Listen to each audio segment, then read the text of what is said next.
Elect Asiwaju Bola Ahmed Tinubu has promised to take tough and hard decision to reposition the country for the benefit of the citizens and workers, soliciting for the people's cooperation and support for his incoming administration in fighting poverty, ignorance, disease, disunity, and ethnic and religious hate, which he described as common enemies.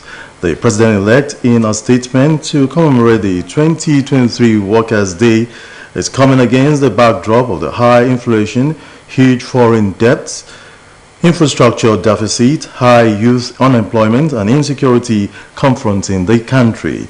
The president of the Nigerian Labour Congress, Comrade Joe Ajero, demanded that the retirement age for civil servants should be raised to 65 years and the length of service to 40 years. On gratitude payment, the NLC president said union leaders had on several occasions presented the issue to the government without any positive response.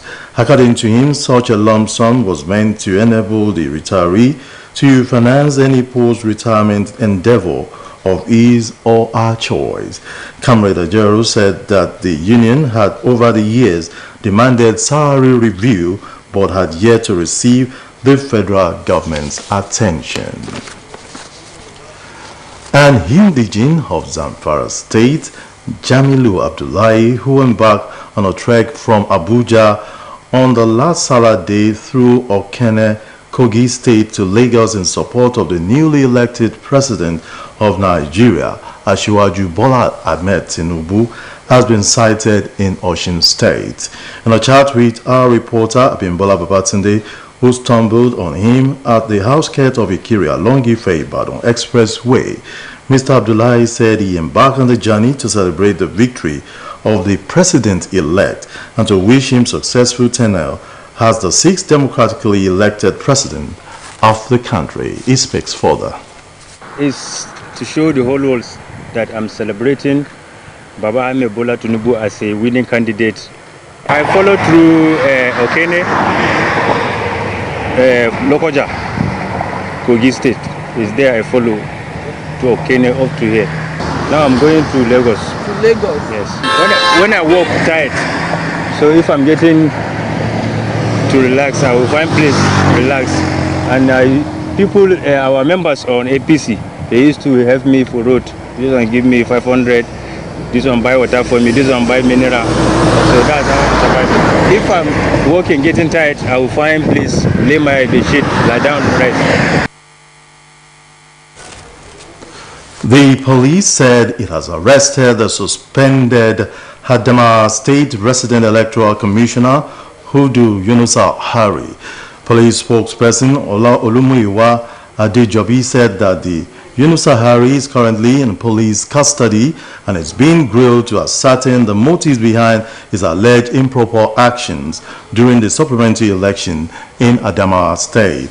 Adejobi also said other officials and individuals culpable in the saga have been interrogated by the team. It is disclosed that Hari was arrested by the police election planning, monitoring, and evaluation team in Abuja. According to him, the Inspector General of Police, Usman Akali Baba, has given clear assurance that every individual involved indicted in the matter will be apprehended and investigated in line with the provision of law for possible prosecution. The chairman of Nigeria in Diaspora Commission, Abike Dabriarewa, has been reappointed for the second time by President Muhammadu Buhari. Her reappointment is contained in a letter written by President Buhari urging the Senate to confirm her. Dabriarewa, a former senior special advisor to the President on Foreign Affairs and Diaspora, was appointed NITCAM chairman in November 2018. She also served in the House of Representatives as a member representing Ikorodu Federal Constituency in Lagos from 2003 to 2015. Dabriarewa served as the Chairman House Committee on Diaspora Affairs at the House of Representatives. She also requested the Senate to confirm the appointment of 6 Federal Commissioner of the Revenue Mobilization Allocation and Fiscal Commission to fill the existing vacancy in the state, including Hayugu Heze, Peter Opara, Hawa Aliyu, Rajia Ayuba, Kolawole Adebola, and Ismaila Agaka. The National Agency for Food and Drug Administration and Control said it will commence the random sampling of Indomie noodles, including the seasoning from the production facility at the market today.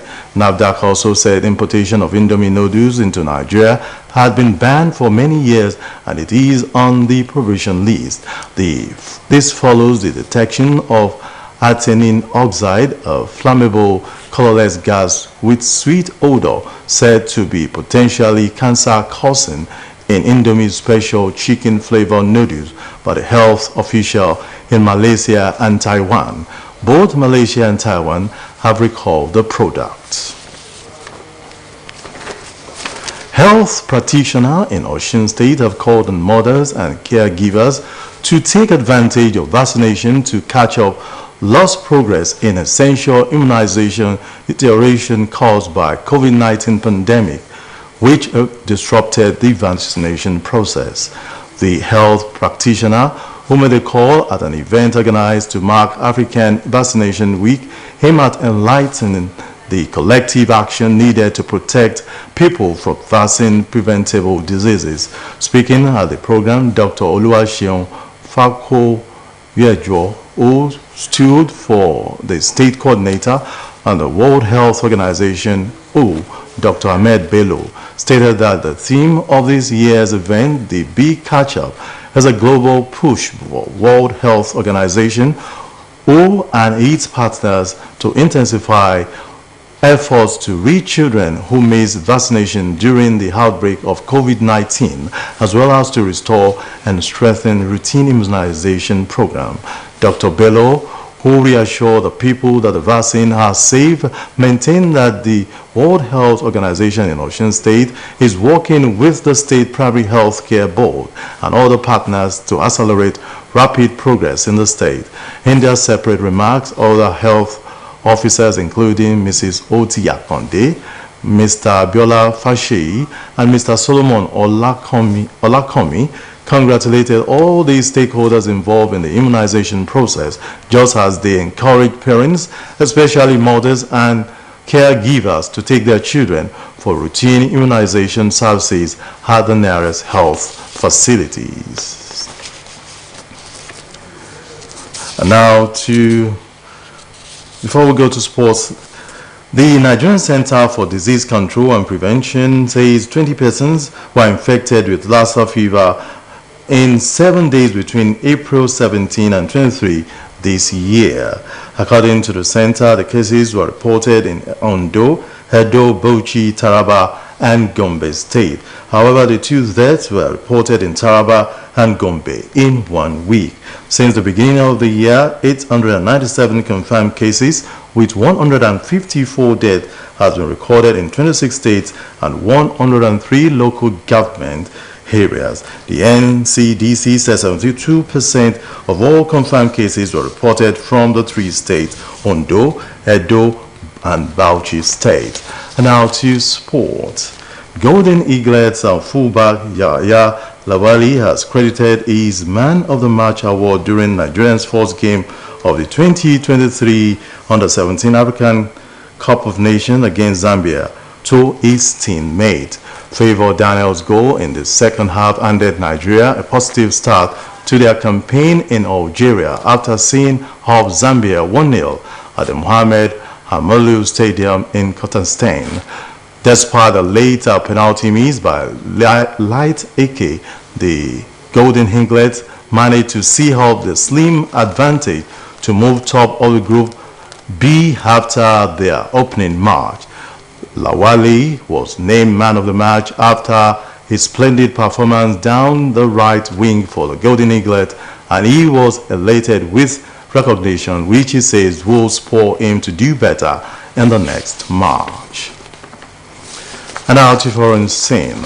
Australia's health minister has announced a sweeping crackdown of vaping, accusing tobacco companies of deliberately luring teenagers to hook the next generation of nicotine addicts.